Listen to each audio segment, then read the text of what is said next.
El Mediterráneo es un tesoro. Mare Nostrum, nuestro mar, que el mundo entero sueña con poder descubrir. El Mediterráneo ocupa el 1% del total de los océanos del mundo, pero supone el 10% de la biodiversidad marina. El Mediterráneo está en peligro y su principal amenaza somos nosotros. Nosotros, que nos abalanzamos en masa sobre sus orillas. El Mediterráneo es un mar cerrado.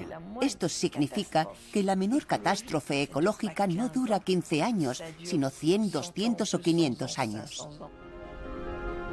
Un mar de una riqueza excepcional, del que todo el mundo quiere su parte.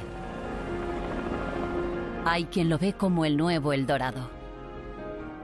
Su riqueza atrae al mundo entero. Las actividades económicas son cada vez más numerosas y al mismo tiempo nadie se preocupa por él.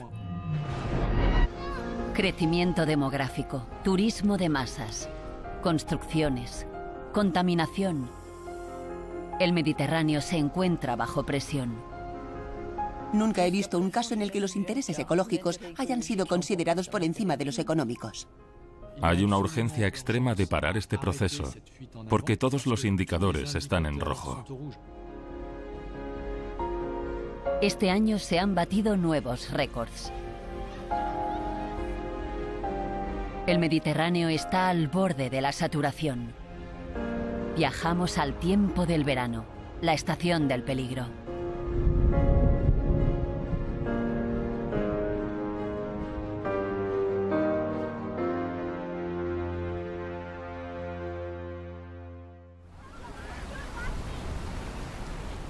Cada verano la historia se repite. Con la llegada del buen tiempo, los bañistas se concentran en las orillas del Mediterráneo. Este año, 300 millones de personas se disputarán su trozo de arena a la orilla del Gran Azul. El verano es la época del año en la que más presión se ejerce sobre el ecosistema, debido al aumento del turismo. El Mediterráneo es el primer destino turístico del mundo. Un turismo de masas que deforma los paisajes costeros, abusa de los recursos del mar y aumenta la contaminación del aire y del agua. Y que además sigue creciendo a un ritmo preocupante. En 2030, 200 millones más de turistas llegarán a las orillas del Mediterráneo. El crecimiento del turismo de los cruceros en particular, que ha convertido al Mediterráneo en blanco fácil, es uno de los aspectos de los que hay que preocuparse. Porque en general, cuando una actividad económica crece de forma muy rápida, la experiencia nos dice que las consecuencias sobre el medio ambiente no se ven hasta que el daño ya está hecho.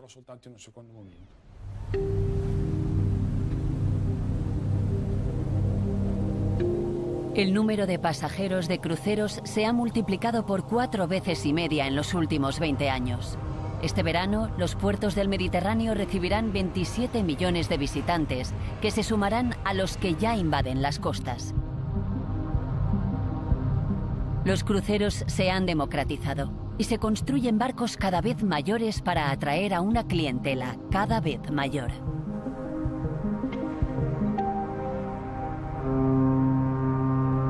Y los países vecinos luchan por atraer este nuevo mercado.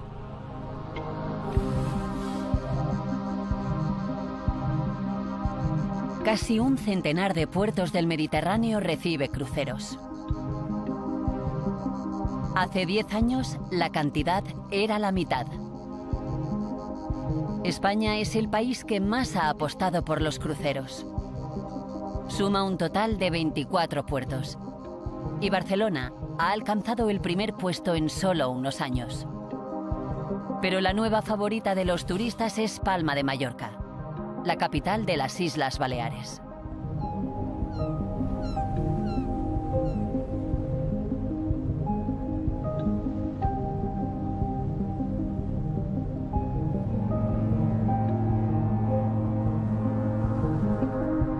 No es extraño encontrar 5 cruceros juntos en el puerto de esta ciudad de 400.000 habitantes. Hemos llegado a contar hasta 8 embarcaciones en sus muelles en un solo día. De Venecia a Barcelona, pasando por Santorini, la población se rebela contra esta invasión. Bajo la presión de sus habitantes y de la UNESCO, el gobierno italiano ha terminado por prohibir el tránsito de cruceros por el centro de Venecia.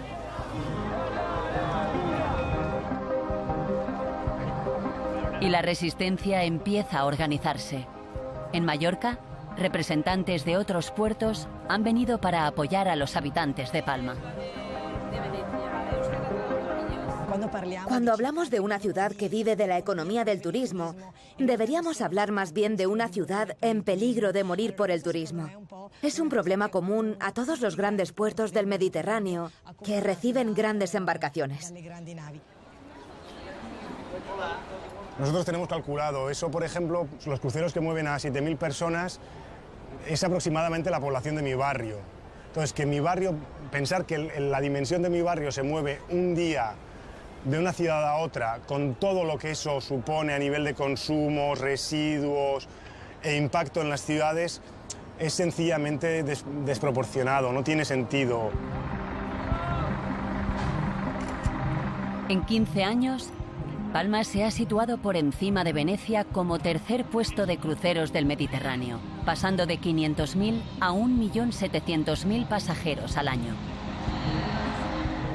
La cabeza de esta evolución a marchas forzadas es Joan Gual de Torrella, presidente de la Autoridad Portuaria de las Baleares, el organismo público que gestiona los puertos del archipiélago.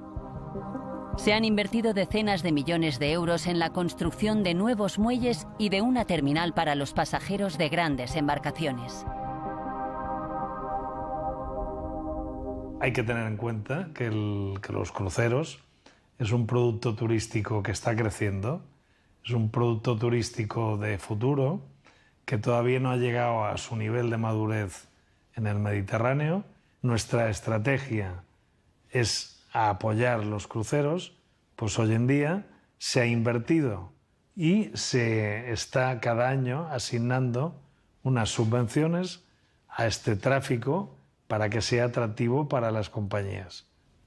Esta estrategia se inscribe en una política global del Estado español.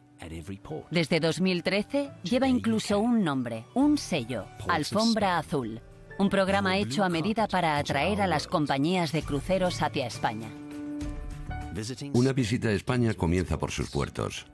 Modernos y competitivos, acogen a los pasajeros de los cruceros con los mejores servicios portuarios.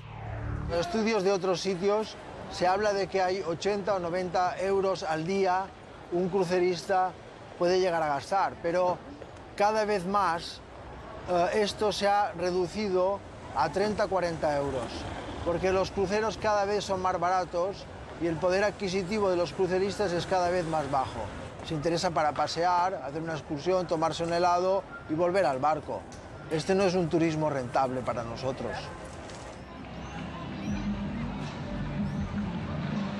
Con 600 escalas de barcos el año pasado, los cruceristas no acaban de percibir la buena acogida prometida por las autoridades. Como señal de esta fructífera alianza, una empresa alemana ha elegido Palma para celebrar la inauguración de su nuevo crucero, pero manteniendo a los periodistas a distancia. Es cierto que el mundo del crucero no tiene buena prensa. Consumen demasiados combustibles fósiles, sobre todo fuel oil pesado, y son una fuente importante de contaminación atmosférica.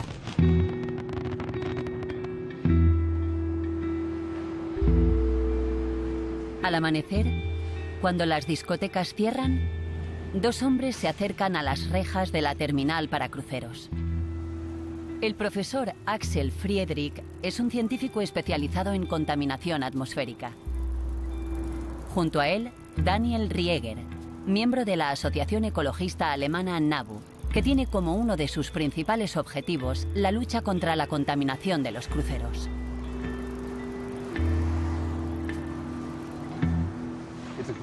Hay un nivel bastante alto de contaminación a pesar de que esta mañana hace mucho viento. Hay un 5 en la escala de Beaufort, que son 30.000 partículas por centímetro cúbico, un número muy alto. Normalmente, sin cruceros, habría entre 1000 y 1500 partículas como mucho. Mejor no quedarse aquí demasiado tiempo. Axel Friedrich es el archienemigo de los contaminadores. Él fue quien descubrió el escándalo del Dieselgate en la industria automovilística. Pero para él, los cruceros son mucho más peligrosos que los coches. 50.000, 60.000, 80.000... El número va subiendo. Eso indica que está llegando un barco. 100.000. Se puede oler. Estamos en el sitio indicado. Si lo huelo es porque por lo menos hay 30.000. Son partículas muy pequeñas que penetran en nuestros pulmones, atraviesan los tejidos y pueden provocar enfermedades del corazón o crisis cardíacas. Sabemos que estas partículas también pueden llegar al cerebro a través de la nariz y provocar enfermedades como el Parkinson, casos de demencia o incluso abortos. Partículas finas y azufre y óxido de nitrógeno que multiplican los niveles de ozono. Los cruceros, al igual que los buques de carga, son auténticos focos de contaminación. La obligación de utilizar carburantes menos nocivos no entrará en vigor hasta el año 2020. Pero aún así, seguirán siendo 5 veces más contaminantes que un coche diésel.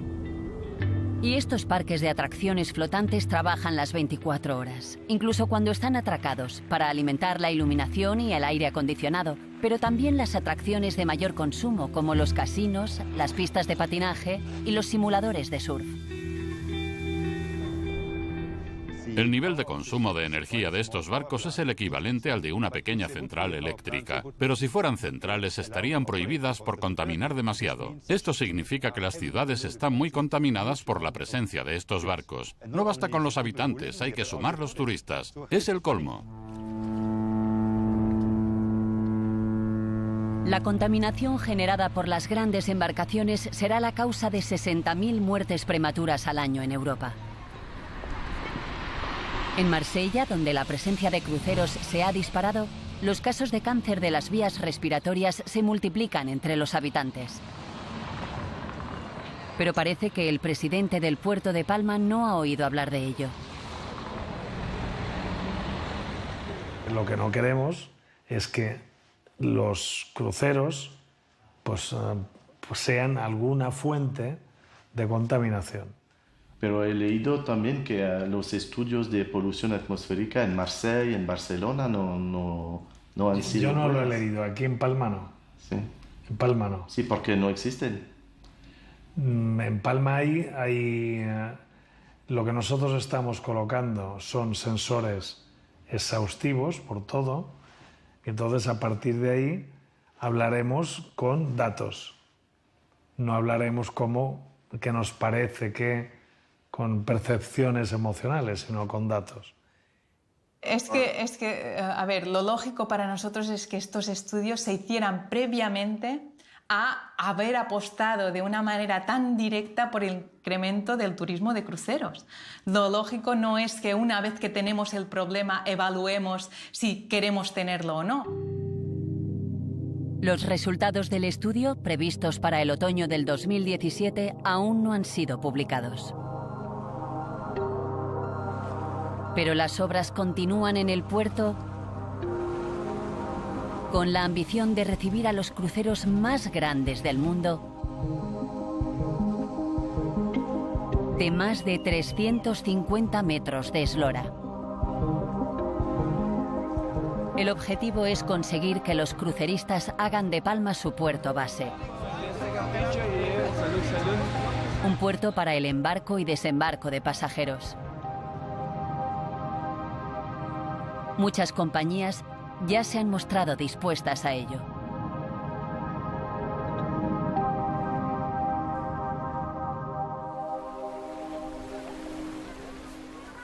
No podemos seguir con unas tasas de turismo que suben, suben y suben. El entorno no lo permite. Mientras los cruceros se disputan las escalas en los puertos del Mediterráneo, el mar es aún más codiciado. Los gigantes del petróleo y del gas ven en el Mediterráneo el futuro El Dorado. y las empresas de transporte marítimo ya lo han ocupado. El 90% del comercio mundial se mueve por mar. El tráfico de cargueros se ha cuadriplicado en los últimos 25 años. Y el Mediterráneo, punto de paso entre Asia y Europa, también se ha llevado su parte en el auge del transporte. A día de hoy, un tercio del comercio marítimo internacional pasa por el Mediterráneo.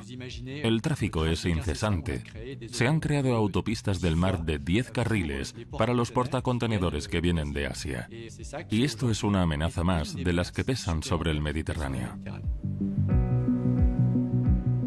120.000 buques de carga pasan por el Mediterráneo cada año.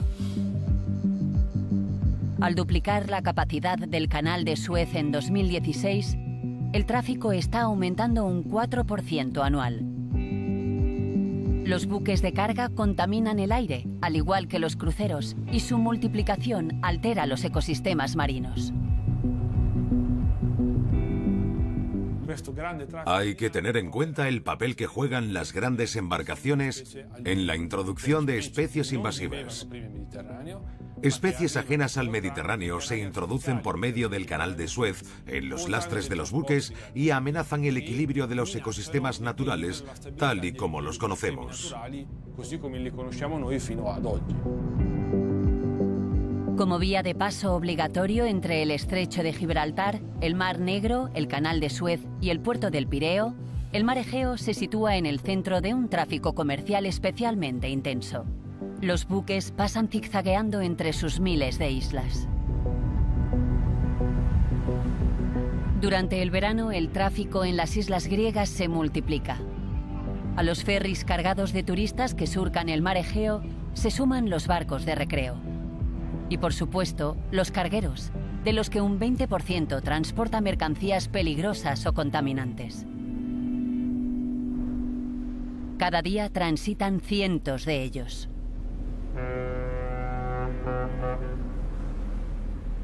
Aquí, como en el resto del Mediterráneo, no existe ninguna regulación del tráfico.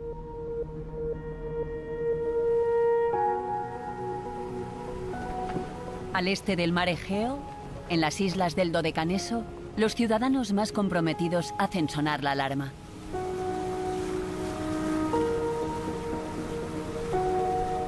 Anastasia Miliou dirige Archipélagos, una ONG con base en la isla de Samos que estudia y protege la biodiversidad de las islas griegas. Cada cierto tiempo, ella y sus estudiantes censan la población de mamíferos marinos. Esta zona es muy importante para los delfines. Aquí encontramos los últimos especímenes del Mediterráneo, del llamado delfín común. La cría, mira. ¿Has visto al segundo? En total, aquí tenemos 4 especies de delfines, 3 de ballenas y una importante población de focas monje del Mediterráneo.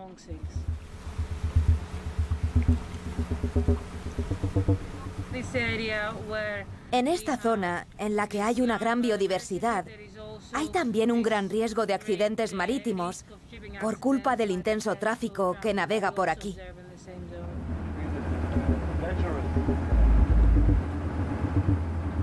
El capitán Theodoris Simpidis es un antiguo marino mercante. Hace 20 años lo dejó todo para crear Archipélagos.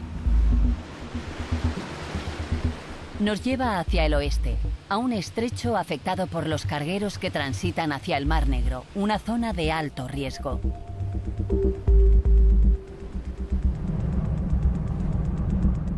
El barco de Archipélagos se encuentra con un buque que transporta material químico.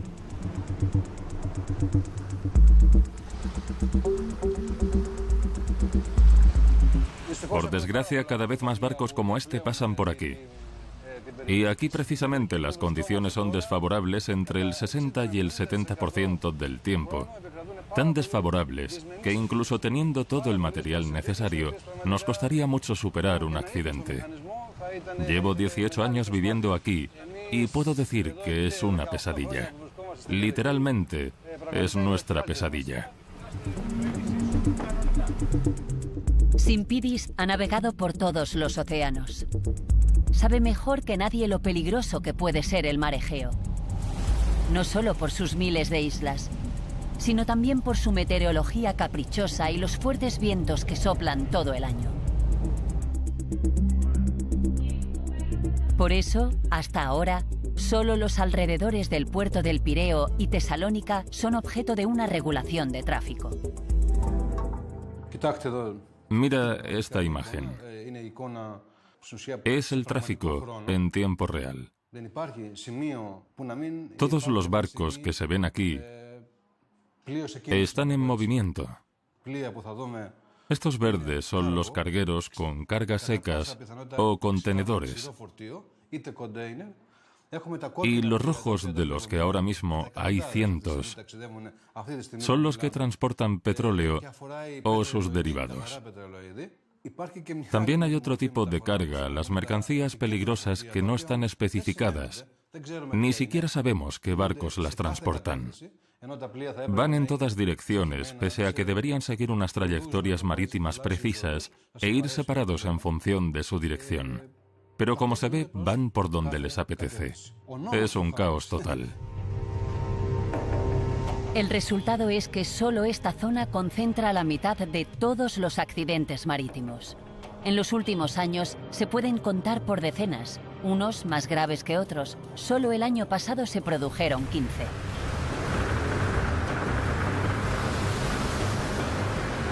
Pero los accidentes aquí no hacen mucho ruido. Hay muy pocas víctimas y una contaminación limitada. Los guardacostas, junto con empresas de remolcadores privadas, han conseguido hasta ahora evitar una catástrofe. Pero no hay medios suficientes para proteger a todo el mar Egeo, aunque el discurso oficial pretenda ser tranquilizador. La prueba llegó en septiembre de 2017, cuando un pequeño petrolero se hundió en plena noche en Salamina, delante del puerto del Pireo. Catástrofe ecológica en Salamina. Las playas se han quedado negras, al igual que el Golfo Sarónico. Al enterarse del naufragio, el capitán Simpidis acude al escenario. Hemos podido constatar la presencia de petróleo pesado en los fondos. En los días siguientes, a pesar de la proximidad de los servicios de emergencia, los griegos asisten impotentes a la llegada de petróleo a las playas de Atenas y culpan de ello a las autoridades. Tienen que enviar más ayuda. El Estado es el responsable de esto. Es una catástrofe. 10 años antes de este accidente, era un crucero, el Sea Diamond, el que encallaba en los acantilados de Santorini. Los restos aún descansan en el fondo de estas aguas. Pero las autoridades prefieren contar a los turistas una historia distinta.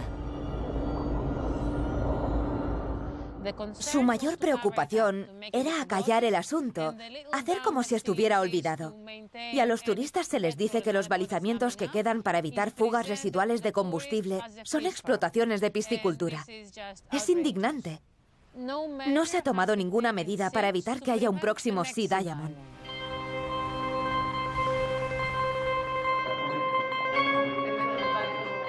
Desde 1936 se han sucedido 50 ministros al mando del Ministerio de la Marina.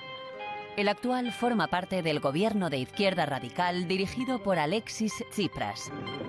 Pero no es más que un producto del sistema político griego. Pienso que la seguridad de nuestros puertos y de toda la zona es la mejor que podríamos tener. Pero reconozco que puede haber habido retrasos, debilidades o lagunas. Y estamos decididos a mejorarlo. Al mismo tiempo, pensamos que el crecimiento del transporte marítimo en nuestros mares es una buena oportunidad para el crecimiento de la economía de Grecia. En muchos países del mundo se han puesto en marcha mecanismos eficaces. Nosotros hemos hecho varias propuestas en este sentido y no sería difícil ni costoso llevarlas a cabo. Una de las soluciones sería obtener el reconocimiento de zona marina especialmente sensible. ¿Eso significaría crear una zona especialmente protegida? No, significaría más bien una zona especialmente vulnerable desde el punto de vista de la seguridad. Está claro que ni el ministro ni sus consejeros han oído hablar de esta posibilidad. Podemos proponerles enviar una respuesta más tarde. Sí, pero ni siquiera estoy al corriente de que eso exista. Sinceramente, no entiendo este asunto. La declaración de una zona marina especialmente sensible ha sido creada por la Organización Marítima Internacional. Existen unas 15 en todo el mundo, desde el mar Báltico hasta la Gran Barrera de Coral australiana. Esta designación permite proteger una zona litoral contra los efectos del tráfico comercial, preservar la fauna y la flora, la pesca tradicional, los emplazamientos arqueológicos y las zonas turísticas. Existen 7 criterios para crearla, y el mar Egeo los cumple todos. Solo falta que el gobierno griego haga la solicitud.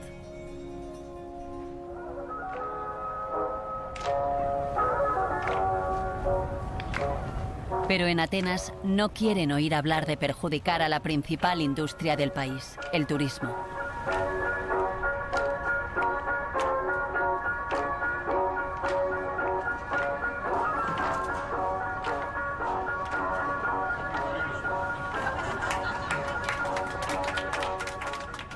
¿No tiene miedo de que haya un accidente parecido aquí? No cambiará nada, lo olvidarán en 2 segundos. Te lo digo yo. Somos el país de no pasa nada, déjalo. Y luego llegan las catástrofes.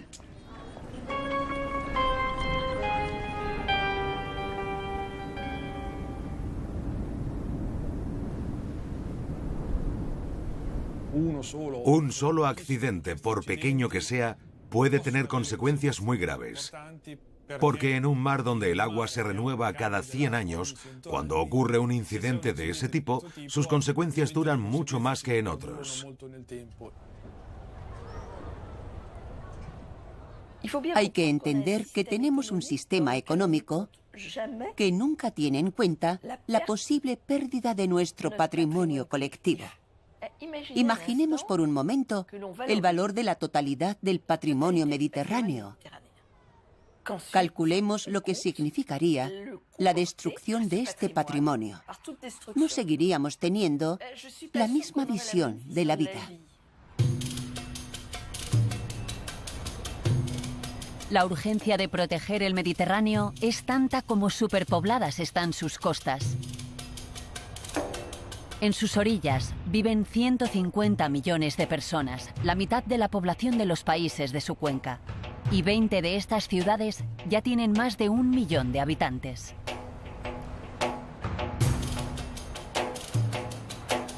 El Mediterráneo ya es uno de los mares más contaminados del mundo debido a los desechos. Pero el 80% de estos desechos provienen de tierra firme. Es evidente que cuanto más crece la población, más riesgo hay de que crezca la contaminación, pero el espacio natural no crece. Desde Alicante a Venecia, desde Estambul a El Cairo, la superpoblación es una realidad. Y la situación tiende a empeorar, sobre todo hacia el este y el sur. En los próximos 20 años, 100 millones más de habitantes poblarán la costa. Algunas regiones ya están en peligro de asfixia.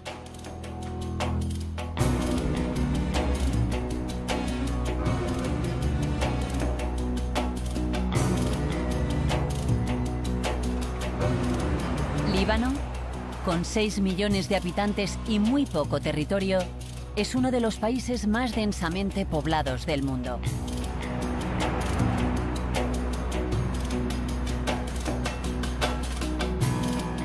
El 90% de sus habitantes se concentran sobre sus costas.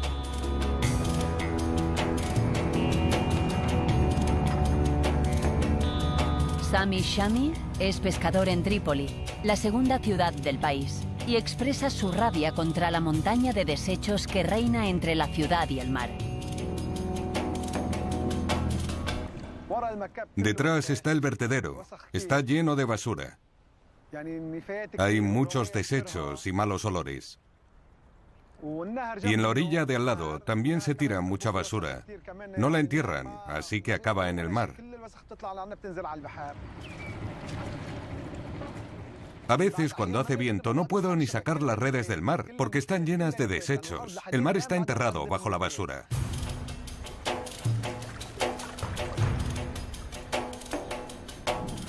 En Líbano, la gestión de los residuos domésticos es un problema recurrente.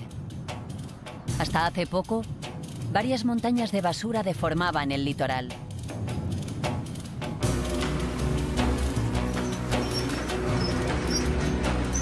La de Sidón, al sur del país, se había convertido en un desastre ecológico, antes de cerrarse por la presión de la opinión pública.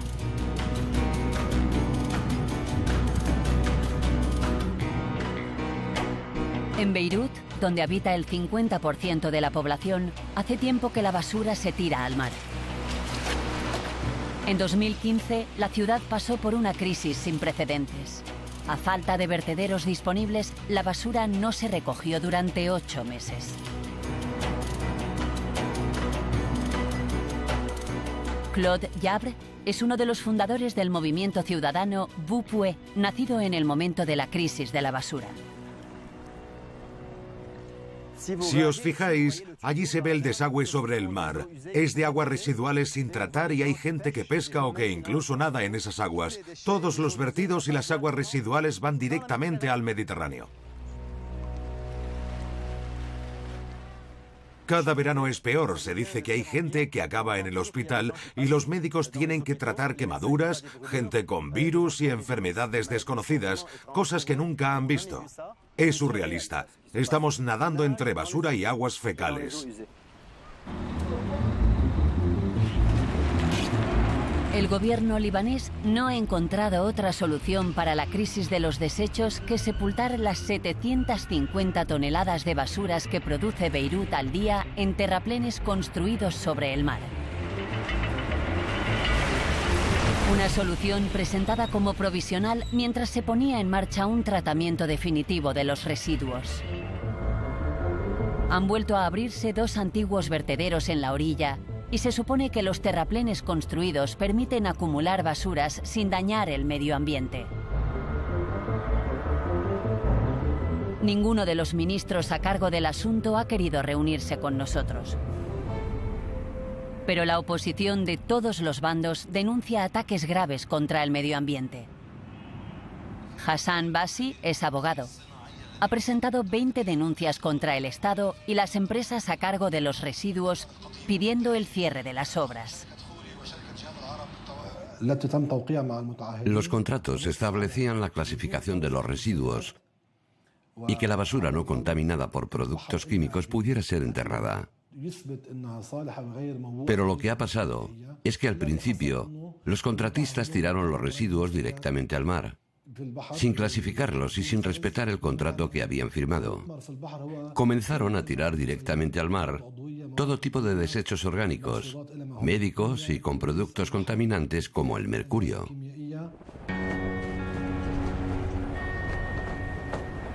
Escondido entre 2 vertederos, el pequeño puerto de Dora ve trabajar los camiones.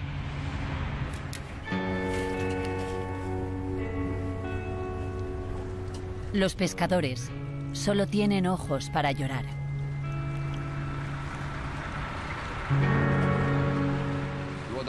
La situación es dramática, realmente dramática. No hay nada, ni un solo pez. Solo hay basura en el mar. Antes no había esta contaminación, son ellos los que han contaminado el mar. Y con la contaminación ya no hay peces, porque los peces no se acercan a las zonas contaminadas. Al construir estos terraplenes, están destruyendo el hábitat de los peces, porque vienen a desovar cerca de la costa.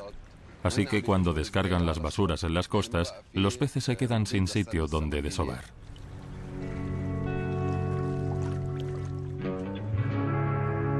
18 meses después del inicio de las obras, siguen llegando residuos sin clasificar a esta zona. Una violación flagrante del contrato. Y lo que es peor, el vertedero se llena más rápido de lo previsto. En lugar de las 900 toneladas anunciadas, se descargan al día 1.500. Líbano sigue gestionando mal sus residuos. No los selecciona, los tira en cualquier parte y esto es un problema de Estado. Acabaremos enterrando el mar con nuestros desechos.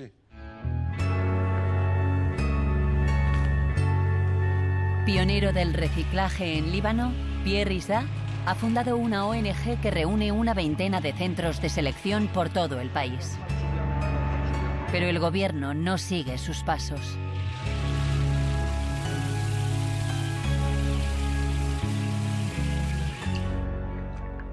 ¿Por qué no quieren cambiar? Porque creen que van a sacar menos beneficios. Quieren llenar los bolsillos de las familias que controlan el país y que ellos distribuyan sus prebendas mediante un sistema de clientelismo y nepotismo que funciona desde los tiempos de los otomanos. Es pura corrupción. El problema de los residuos es un ejemplo de la corrupción de la clase política en el Líbano.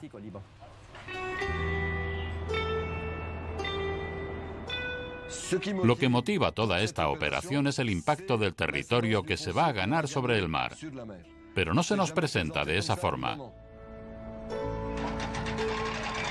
¿Podrían servir estos vertederos para construir complejos inmobiliarios? En Beirut, los terrenos edificables a orillas del mar son casi inexistentes. Algunos se preguntan, ¿por qué no encontrar una solución al problema de la basura mientras hacemos una bonita operación inmobiliaria a medio y largo plazo? Es similar al caso de Mónaco o de Niza. Cuando ganamos terreno al mar, encontramos metros cuadrados disponibles. Para un promotor, poder gestionar y desarrollar una propiedad sobre esos terrenos es el santo grial. Ya está en marcha el proyecto Waterfront City, construido al borde del mar en la zona norte de Beirut. Estos apartamentos se venderán 2 veces más caros que los del centro de la ciudad. Pero más importante es el proyecto Normandy, este gigantesco terreno construido sobre el mar delante del centro histórico. Bajo la superficie están los desechos y residuos de Beirut amontonados durante la guerra civil de los años 70 y 80. La empresa Solidaire ha obtenido el contrato a cambio de la mitad de los 800.000 metros cuadrados de terrenos ganados al mar.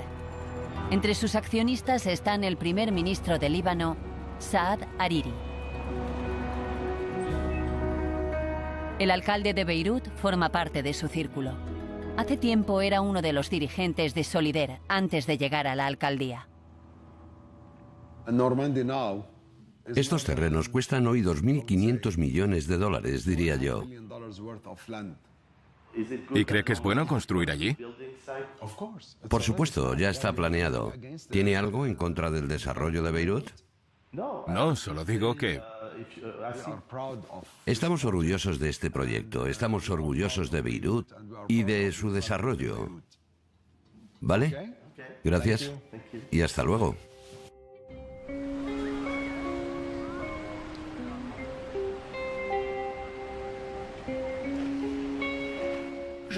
Hasta hoy, nunca he visto un caso en el que los intereses ecológicos hayan sido considerados por encima de los económicos. Nunca. Debemos entender que en cuanto a la cuestión del Mediterráneo y su fragilidad, nos encontramos en el mismo punto en el que nos encontrábamos hace 30 años cuando se empezaba a hablar del cambio climático. La contaminación industrial en el Mediterráneo no es un fenómeno nuevo. Mientras que la temporada de verano continúe, a los bañistas no les interesa saber que los agentes contaminantes de la agricultura y las fábricas siguen vertiéndose de forma masiva en el mar.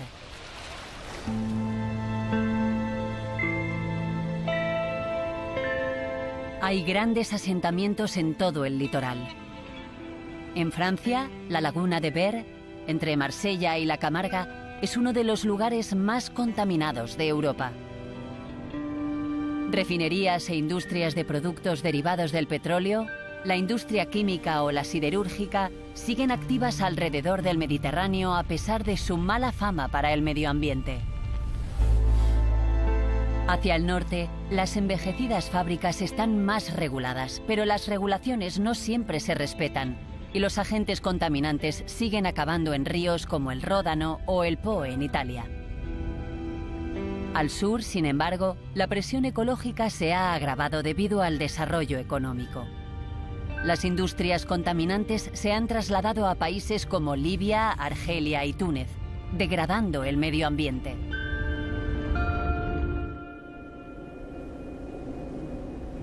Túnez es un país famoso por su sol, sus playas y sus oasis.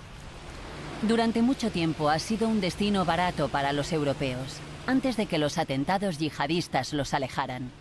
Pero existe otra realidad que no conocemos.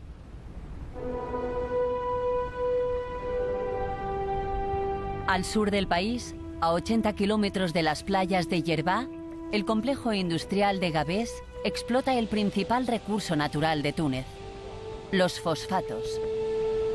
Se usan para fabricar abonos que luego exportan a Europa y a todo el mundo. Una fuente de ingresos esencial para Túnez, cuya economía es frágil. En Gabès, nada es lo mismo desde que el Estado decidió instalar una fábrica de fertilizantes en 1972. Desde entonces, otras industrias químicas se han ido instalando y el complejo ha ido creciendo. Entre los depósitos y las naves, un canal vierte los residuos de la producción de ácido fosfórico y fertilizantes. Este es el canal de descarga, en el que se vierte el refrigerante y el fosfoyeso. No me gustaría que me vieran con el fosfoyeso.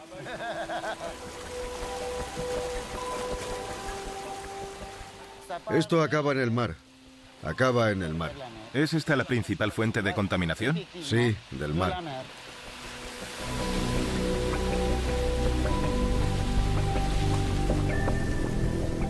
El fosfoyeso es el residuo de la explotación de los fosfatos.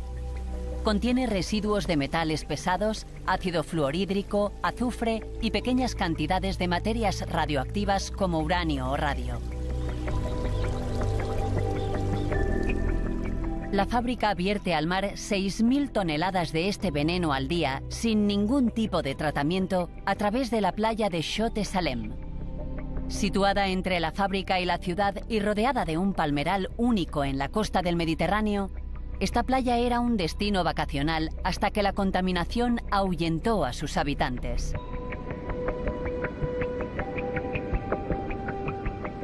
Amin es el hijo de una familia de pescadores.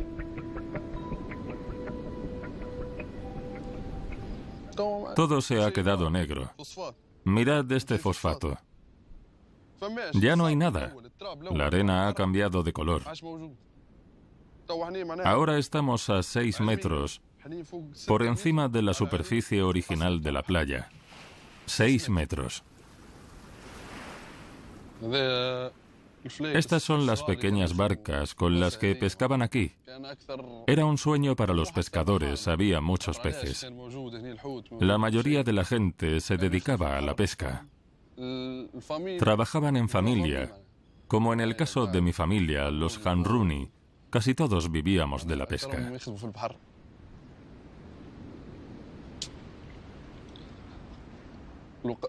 Yo también iba cuando era pequeño. Todo el mundo pescaba.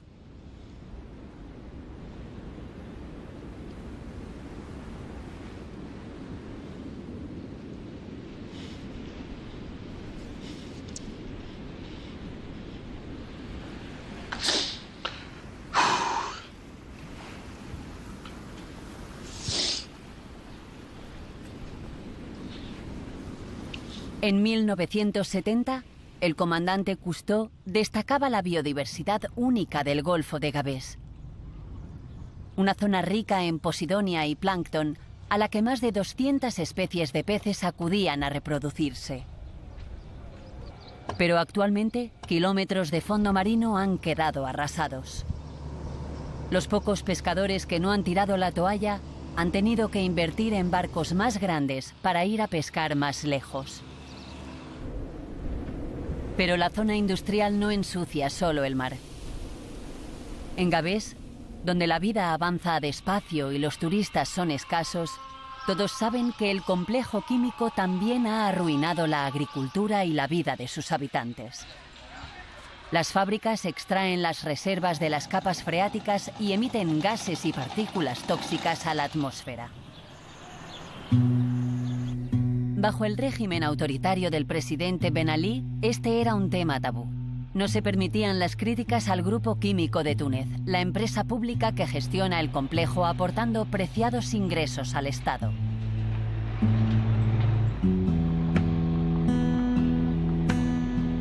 No ha cambiado nada tras la revolución de 2011. La fábrica continúa la emisión masiva de gases tóxicos, como muestra este vídeo casero.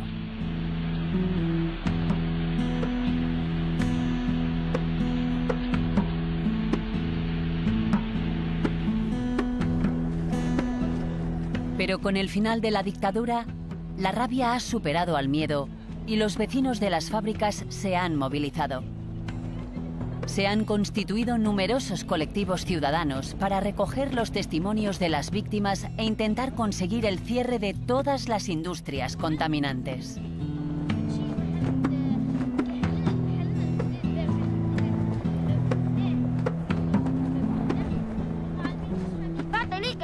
Los bomberos vinieron al colegio para socorrer a los que estaban enfermos en clase. Eran 5. No podíamos salir. Y la profesora cerró las ventanas y la puerta para que el aire no entrara. Pero el olor ya estaba y la profesora se ahogó. Se puso muy pálida y se desmayó delante de nosotros. Actualmente nacen muchos niños con malformaciones. Hay muchas personas con osteoporosis, otras con cáncer. La gente padece todo tipo de enfermedades. En verano, los que viven cerca de las fábricas no pueden ni ventilar sus casas.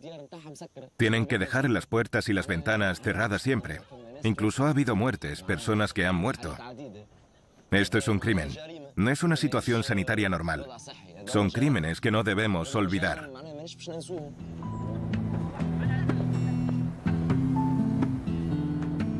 Para intentar comprar la paz social, el Estado y el Grupo Químico distribuyen subvenciones, indemnizaciones y empleos.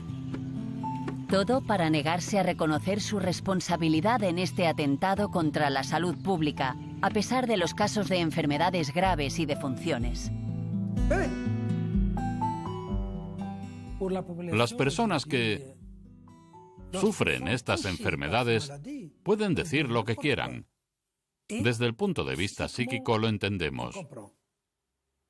Pero desde el punto de vista puramente científico, no está probado que haya una relación entre el medio ambiente y la salud. Es posible que no hayamos hecho suficientes investigaciones y estudios, pero vamos a hacerlos.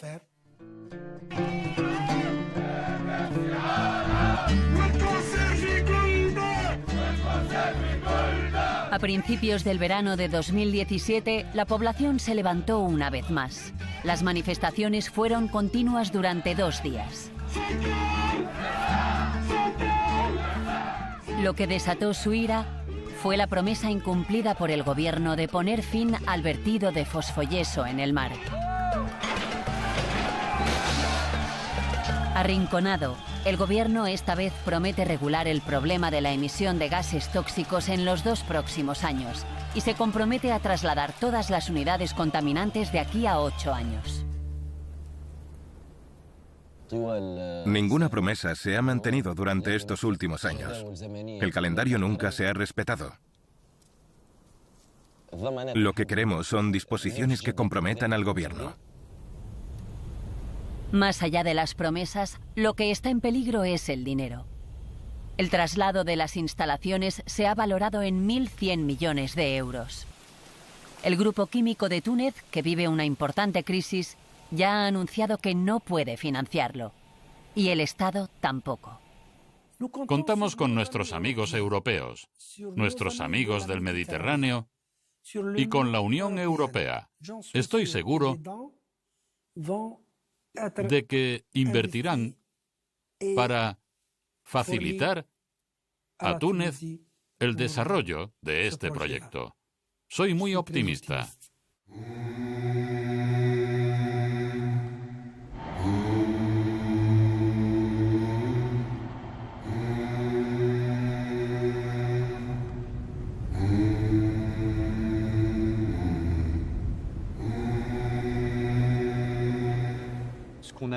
Lo que se ha demostrado es que cuando sumamos el conjunto de actividades económicas que utilizan el Mediterráneo, la pesca, por supuesto, pero también el petróleo, el gas, el turismo y el tráfico marítimo, entre otras, obtenemos una situación en la que este patrimonio natural único que es el Mediterráneo queda en serio peligro.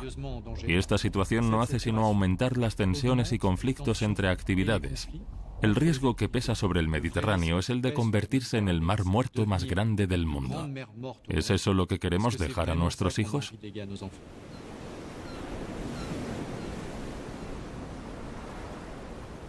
Un mar hecho únicamente de agua pero sin vida no es un mar. Es algo totalmente diferente, es una piscina. Si un mar muere, muchas otras formas de vida mueren con él, poniendo en peligro nuestra propia supervivencia.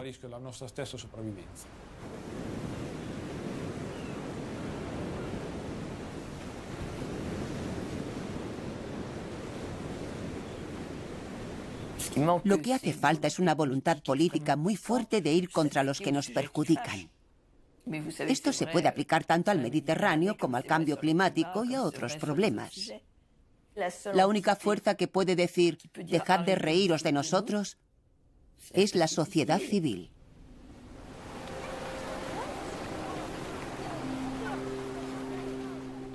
¿Podemos salvar el Mediterráneo? Tal vez. Mi respuesta es tal vez.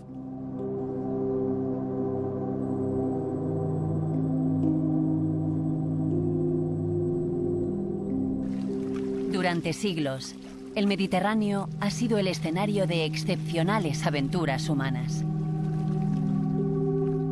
Para que hoy sobreviva, los pueblos que lo habitan deben dejar al margen el egoísmo nacional y los intereses particulares.